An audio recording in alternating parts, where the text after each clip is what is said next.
In a quiet desert village, there lived an old man.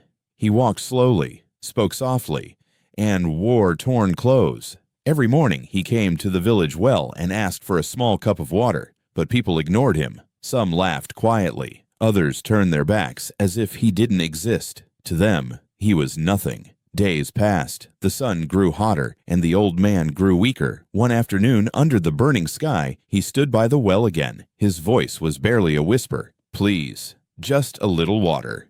No one moved. The villagers avoided his eyes. Some even smiled at his helplessness. Then, a small boy stepped forward. He had very little himself, just a simple cup of water in his hands. For a moment, he hesitated. Then slowly, he walked to the old man and offered it to him. The old man looked at the boy, deep into his eyes, and smiled. Not a normal smile, but something calm, knowing, almost magical.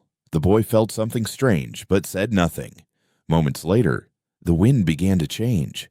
The sky darkened. Clouds gathered over the dry village, something that hadn't happened in a long time. Then suddenly, rain began to fall. At first, just a few drops, then more and more, until the entire village was covered in heavy, life-giving rain. The dry ground soaked it in. The empty fields came alive. The villagers stood frozen, in shock. They looked around, trying to understand what just happened. Then someone noticed. The old man was gone.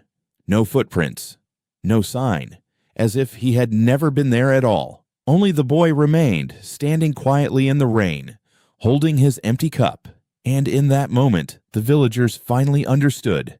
Kindness is never wasted, and the smallest act can change everything.